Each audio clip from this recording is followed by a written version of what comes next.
Joker is an incredible film. I've not stopped thinking about it since I got out the cinema, and Joaquin Phoenix is one of the main reasons why I cannot get Joker out of my head.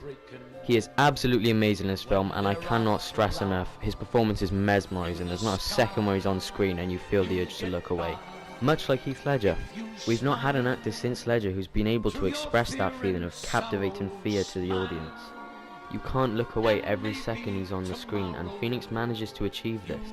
Phoenix also brings a sense of sympathy to his role, which perfectly contrasts with the fear you have towards him, and it nearly makes you feel guilty for wanting him to succeed. There are shots in this film which go on for about 40 seconds longer than they should, which really gives you that unsettled feeling. Without getting into spoilers, Arthur has pseudo-bulbar disease, which causes you to uncontrollably laugh no matter what mood you're in. The film opens with Arthur sat there laughing to himself for 30 or 40 seconds, and I've never felt that strange in a long time. The trailers for this film were not misleading whatsoever. They promised us a potential film of the year, and that is exactly what we got. Joker's won a fair amount of awards already, so I would not be surprised whatsoever if it won some more.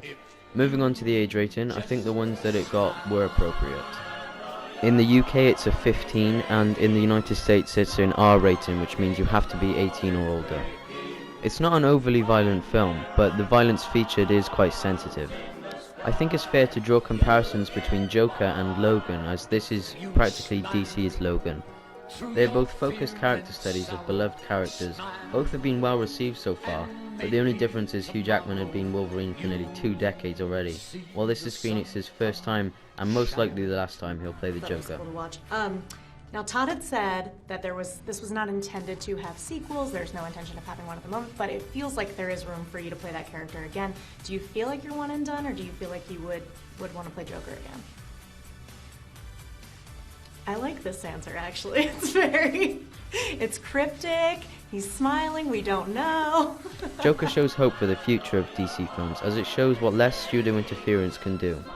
As far as I know, Joker had virtually zero studio interference, which is, as we know, what killed Suicide Squad and Justice League. There was also a fair amount of references to the comic books and the Batman universe as a whole. However, don't feel that you have to be well educated in this area to have to enjoy this film, because I promise you, it's enjoyable on its own. As we saw from the trailers, little Bruce Wayne is featured in this film, as well as the infamous scene of Joker on the talk show from the Dark Knight Returns comic. To conclude, Joker is a must-watch movie. It's scary, funny, depressing, unsettling, and overall, perhaps the best film that's come out in 2019. I've had time to think of a rating for Joker.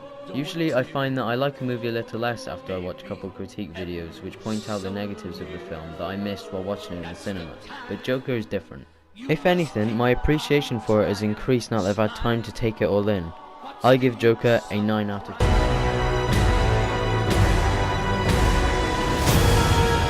For my whole life, I didn't know if I even really existed.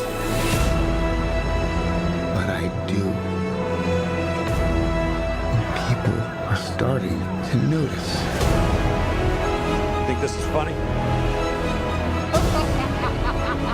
Is this a joke to you?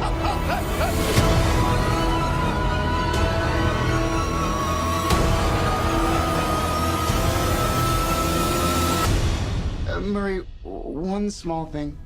Yeah. When you bring me out, can you introduce me as Joker?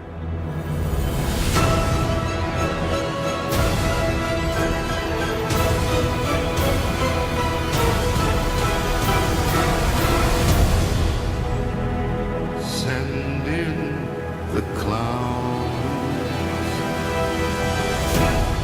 Thank you so much for watching. Please press like if you enjoyed, and please subscribe for more. I'll see you tomorrow, everyone.